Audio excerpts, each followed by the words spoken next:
Hi, welcome to the Gear Garage. My name is Zach, and this is my show about whitewater stuff. Today we're going to talk about playing with holes and waves and surfing and how that can make you a better boater. And when you're learning to boat, you're learning about like catching eddies and ferrying and combining those two. And you'll get really good at running like class 2 and class 3 doing that. And in that, you're also probably avoiding holes. Well, as you want to progress to class 4 and more difficult, you have to start learning which holes you can and can't go through, because sometimes you have to decide between two holes. There's not going to be like a clear V or a clear path every time.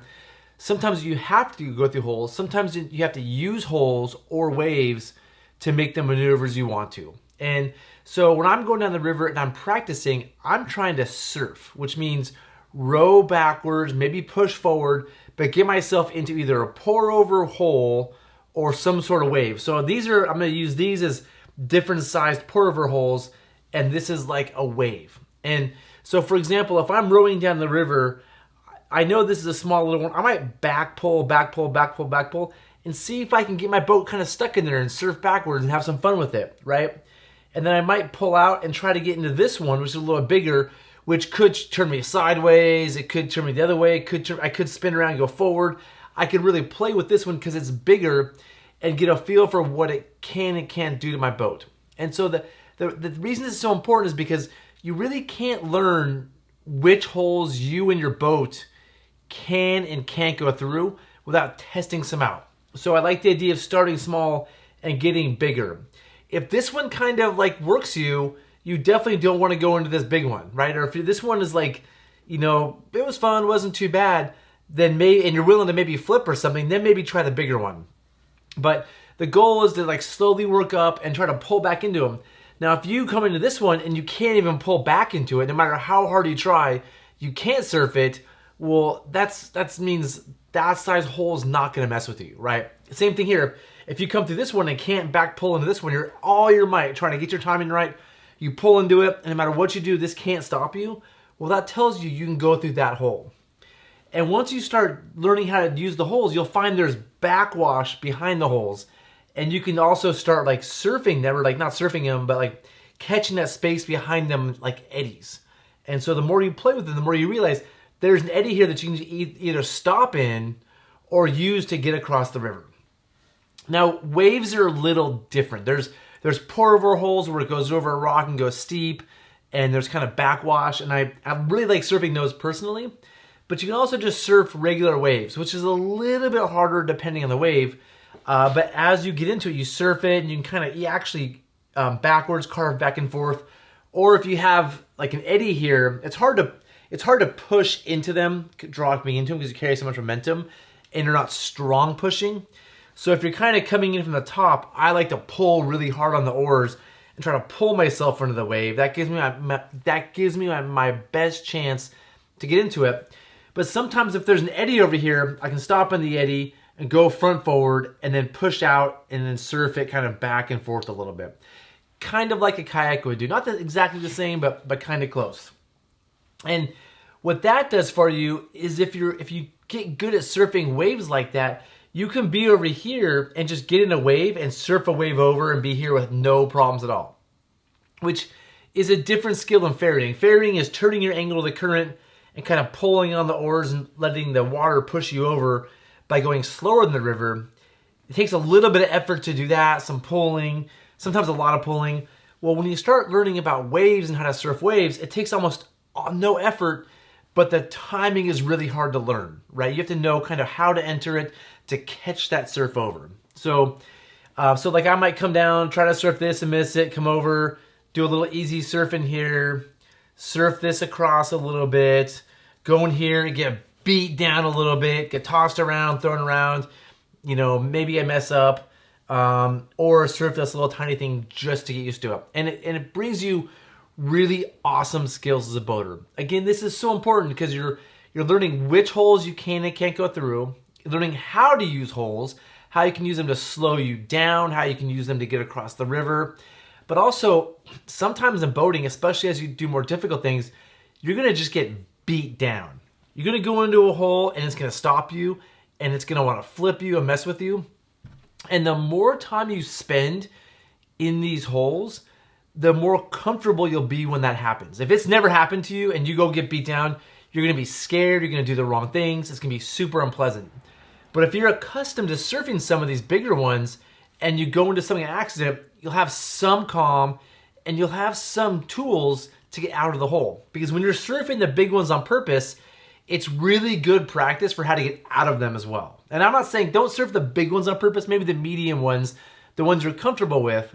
But when you're surfing medium-sized holes and it's kind of holding onto you, and you start using your oars, you can find ways to wiggle out. I usually put my bow in, I try to spin it so I'm bow forward, and then pull or pull off at an angle. But you just develop great skills. So that's a lot of me talking. Hopefully some of this made sense. I'm gonna now share some videos from the wind. You know, I love the wind river, and we go out there and we surf all the time. And again, it's to develop skills. I'm gonna share some of those videos of me surfing and maybe talk through some of the things I'm thinking. So all of this video is on the Wind River. This is kind of my home river where I train and I practice. And I know it really well, but it's different in different boats and it's different in different flows. And so here's a wave right here, a little tiny thing here. I kind of just put my bow in just to see what it does. I hope it turns me and serves me, but it doesn't. And that's just a quick interaction with the hole I have. And I learned something. This is the bottom of a rapid and there's more of a pour over hole. I'm in a cat this day. And it's not really sticky, but it's just good practice for me to try to stick my nose in there and just control what's going on.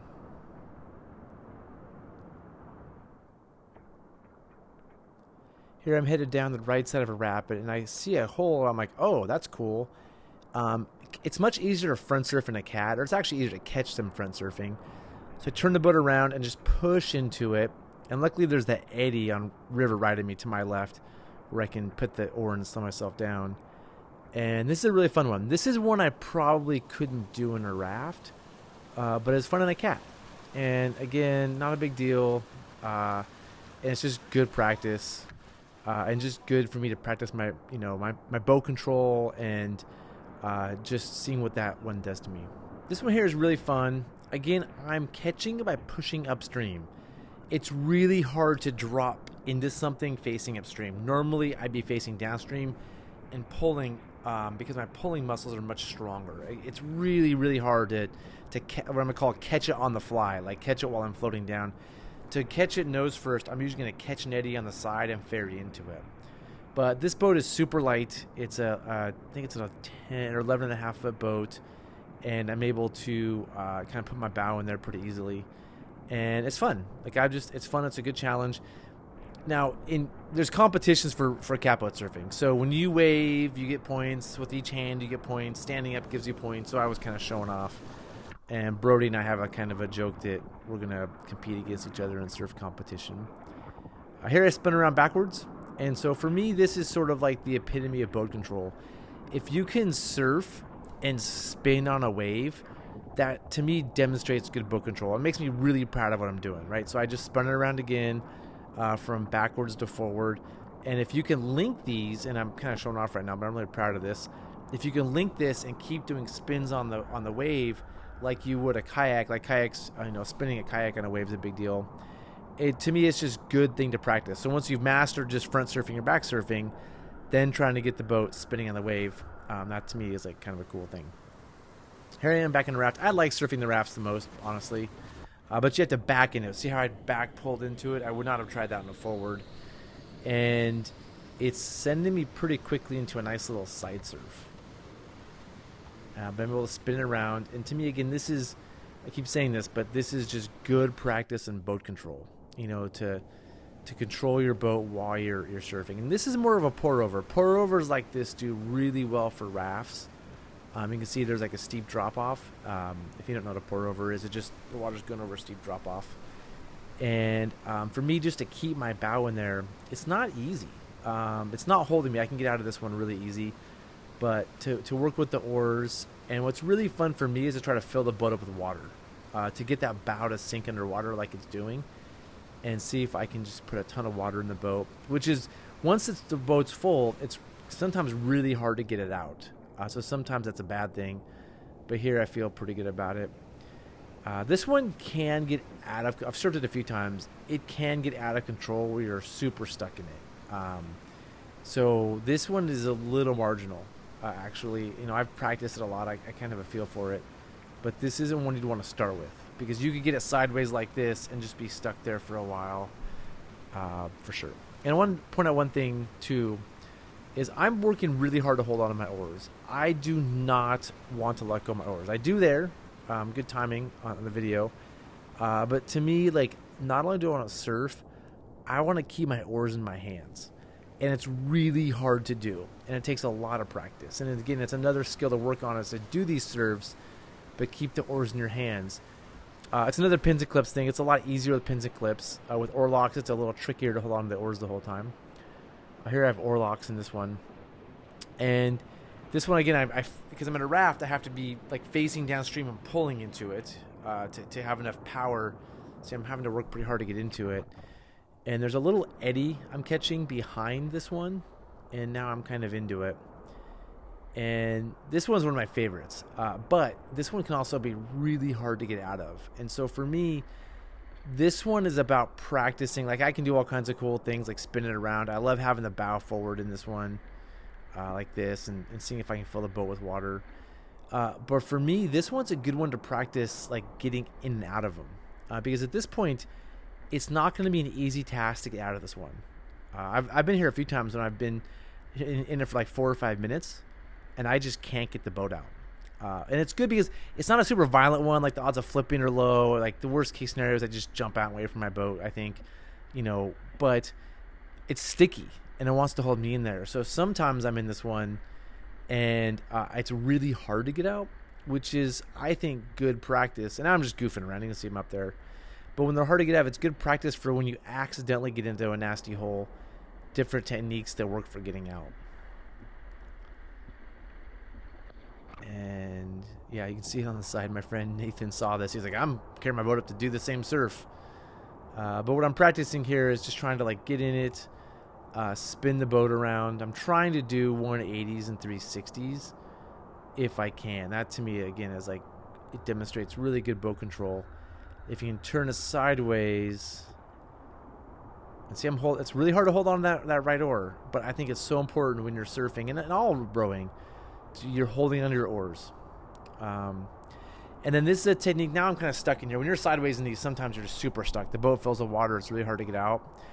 But I'm practicing, like, pushing it one way, pulling it back. There's a rhythm I'm trying to try to do. It's hard to explain, but once you've been stuck in one, you start learning sort of a rhythm for trying to get out of them.